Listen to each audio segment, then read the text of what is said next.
Alright, hi guys, welcome to my channel. It's Brittany here. So for today I decided that I wanted to do a story time. And this story time, as you guys can see, is from the time that I almost got deported.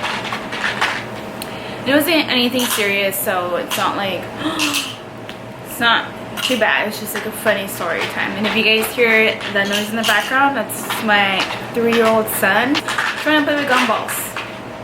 Let me lift this up a little. Okay. I'm also recording in my living room because it is extremely hot.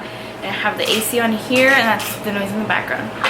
So let's jump into story time. This goes back to, I want to say, 2010. This is 2010. I was a sophomore, so I was around 15 or 16 years old, and I decided that for the summer, my mom and my 3 sisters were gonna fly down to Mexico for summer vacation and stuff. And my birthday is towards the end of July. So when we were in Mexico, we went to Guerrero, because that's where my parents are from. Went to Guerrero, and we were there for like a month and a half because my mom she has a house over there, so that's where we usually stay when we go down there. She's like, so what do you want to do for your birthday? Do you want to party? Do you want to go to like Acapulco? Do you want to go somewhere like trip-wise anywhere in Mexico? And I was like, that sounds fun. I was like, but you know, the new Chivas stadium is opening in Guadalajara, and it's opening like 3 days after my birthday. I want to say it was July 29th or something. And I told her if it was possible, we could all go down there to Guadalajara for my birthday, so we can all go to the grand opening of the new stadium. And during that grand opening, they were like having an actual game, so it was Chivas versus Manchester United. And then she thought about it. She's like, yeah, that seems like a good idea. But at the time, she's like, I have a lot of things to do here though. How about you just go like on your own? And my aunt and uncle, they live in Guadalajara, so I was gonna go and crash at their place, and they were gonna like take me to the game and all that stuff, because you know how like everyone in Mexico like knows someone that has like connections to anywhere, anything. So I told my tia, and I was like, hey, I heard the new Chivas stadium is opening. I want to go over for my birthday. Do you think you can get me like tickets, even though they are sold out? And then she's like, let me see what I can do. Let me see if anyone knows anything about extra tickets. And then whatever, my mom's like, yeah, sure, I'll give you the money. She gave me money, but however, hold on. Okay, so my mom gave me money for the tickets and all that stuff. However, there were no tickets. There was no tickets for me to buy. Like, you can go and buy them outside of the stadium, which is my plan initially. So okay, I'll just go, I'll take money, I'll try to buy a ticket outside of the stadium. So the day of my birthday came, and obviously in Mexico you can go out clubbing, whatever age, you can go drink. They don't care, they don't ask you, as long as you pay, as long as you're not being scandalous and you're not gonna kick you out of the club, everything is cool, right? So I go, and for some reason my mom didn't go, because she usually does go. I think she just went out with me to dinner, and then after that she said she was tired and then she was gonna go home, and I could keep partying with my uncles, my cousins, and my sister. And I was like, okay, yeah, fun. Mind you, I don't do liquor. I was 16 years old. Nonetheless, do I have a high tolerance for alcohol and stuff. And over there, I guess they are used to drinking like I forgot what it's called. I think it's like Boost. It's kind of like Red Bull, and they like to drink with Johnny Walker whiskey, like Red Label. I think that's what it's called. Yeah, Red Label. And they bought that for my birthday, and they made me like drink that, and I got like pretty drunk. I don't remember much what happened afterwards. I just remember us ending up in this cool little bar area where it's like a bunch of bars kind of together, and people go like and drink in their parking lot and like blast their own music. It's this cool place. So anyways, it's like 4 or 5 in the morning. I was leaving the next day to Guadalajara after my birthday, and I was like, it's like 4 or 5 in the morning, like holy shit. I need to go home. It's like because I was going on the bus, because it's like 8 hours away from where we live, from where we were at for the summer. And I'm like, I need to go home, and I need to go and pack.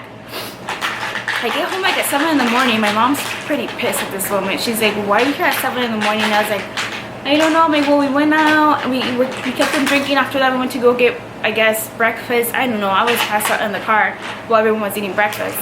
So she's like, all right, hurry up, let's go so I can take you to the Central. That's what it's called over there. The, what's it called? The terminal, I guess. That's what it's called over there, like Central Autobuses. And we went over there. She dropped me off. I got on my bus. I fell asleep. I fell asleep for like 3 or 4 hours. I woke up and I was like, there's people around me, because when I got on the bus, like, there was no one there yet. And it's just like, as the bus went on, like, they kept picking up people throughout the way and stuff.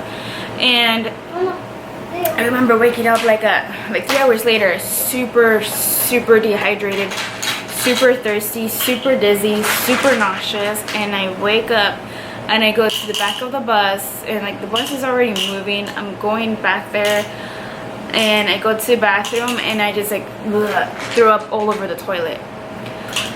I get up from the toilet and I look in the mirror, and like my whole face was super pale. My lips were super pale. I was shaking. I was like, shit, this is what a hangover feels like then. I guess this is what I have, a hangover. I go back. Once the bus made like a stop to like go get food and stuff, I got off the bus and I went to go buy like a soda, like a Sprite or something. And I bought some type of food, like snacks. I don't remember what I bought. So then we get there.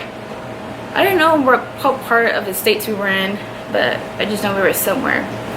And I didn't know that they had checkpoints in Mexico. And I had no idea that people get this, I guess it's their military that gets on buses and make sure that everyone is, I guess, a citizen, and that they have, I don't know what they actually check for. Thing is, I'm sleeping. I heard the military people get on, but it was kind of like, oh, okay, go back to sleep. Out of everyone on the bus, they just stare at everyone. Out of everyone on the bus, they look at me and they see me sleeping and they try to wake me up. Like, this bitch better wake up. Like, hey, levántate, levántate. And I wake up like all freaking scared, and I see this military guy like in front of my face. He's like, hey, he's like, tus papeles? And I was like, oh my god, I don't have papeles. I had my wallet on me, and my wallet had like my ID, like my California state ID. But I didn't have a license. I don't have my birth certificate on me. I'm not gonna take it to Guadalajara and lose it over there. So he was asking for identification. I could have easily told him like, I'm a minor, I don't have my stuff with me, my mom has it for me. I could easily told him anything else in the world, but no, I am half asleep, and I take out my wallet and I give him my California state ID because he wanted an ID. And he looks at my ID, he's like, so tú no eres de aquí? And I was like, oh yeah, I'm from here. I'm from Guerrero. He's like, where your parents at? And I was like, oh, my mom's in Guerrero, and I'm traveling to Guadalajara to meet my uncle and my aunt over there. And then he's like, so you are a U.S. citizen. Where is your traveling permit? I was like, traveling permit? I'm like, I've never heard of that. And me go, no sé qué es eso. He tells me, he's like, well, when you are an American citizen and you come to Mexico, you need to have a permit that's saying that you're gonna be in Mexico for so many days, that you're here like on vacation and stuff, so like we know who you are. And I was like, oh, I'm pretty sure my mom has one, since she's the adult, she's the one traveling here. I'm pretty sure she has one. And then he's like, yeah, but you're not with her right now, so technically you don't have one. He's like, so this is what he said in Spanish. He's like, so te podemos deportar porque no tienes papeles diciendo que estás aquí de vacaciones, no tienes papeles mexicanos, no tienes nada. He's like, ni vienes con tu mamá, si es que ella es la que tiene el permiso, no vienes con ella. He's like, so te podemos deportar para atrás, para tu país. So basically what he said in English was, technically you're telling me you don't have a permit to be here on vacation. You're telling me your mom has a vacation permit, but she's not with you. So you know what that means? That means we can deport you back to the States. And I was like, you can deport people from Mexico to the US? Now excuse my ignorance, but I'm like, that sounds a little silly, because I feel like everyone's trying to like go to the US and people get deported from over there to back to Mexico because they don't have papers. So I'm just like, they're just so open to people going into their country without having much. But I feel like, I guess once you travel more down into their states, that's when they require a traveling permit. Here I am, half hungover, don't know where I'm at because I'm just waking up. I don't know what state I'm at, don't know what city I'm at. I just know I'm not at my destination yet. And he's telling me that he can deport me. And he's like, espérate aquí, tengo que hablar con mi compañero. And I was like, yes, su madre, ya valió. Right now I have to call my mom, try to come and pick me up somewhere because I'm detained and like some type of Mexican, I guess, I don't know, jail or wherever they put their immigrants or people that don't have a traveling permit. And I'm gonna tell her I have to go back to the States without her. What am I gonna do? And I'm gonna miss the Chivas game. I don't know, it was a hot mess. So they're freaking out, like shaking. I'm like, oh, what's gonna happen? He comes back and he's like, para la otra vez, te sacas tu permiso para viajar. Ten buen día. Lord Jesus, he was on my side. He knew he wanted me to go to the Chivas game. I sure did go. And it was a learning experience. So I think that was like the second to last time I went back to Mexico, and I was like, screw this. I ain't gonna pay however much this traveling permit costs, because seriously, out of all the people in that bus, they had to tell me to wake up. They had to ask me for ID. That's racial profiling. Like, I know that they picked me for a reason because I feel like I look different versus all those people. So I was pretty annoyed. So a shout out to that border patrol guy who let me go. You are the man.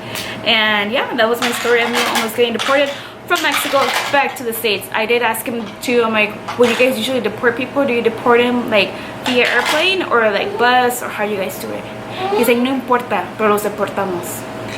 I'm like, okay bro, like I'm Mexican too, okay? I know America, I'm not racist here. We'll be on the same team. No, what I learned is that they don't like Mexican Americans. They don't like you. You either full Mexican or full American. You can't be like Mexican American. They don't like that shit. So that's my story for my almost getting deported time. I hope you guys enjoyed it. Make sure to subscribe and like this video if you enjoyed it, or if you had any similar situation to mine, let me know. Alright, bye.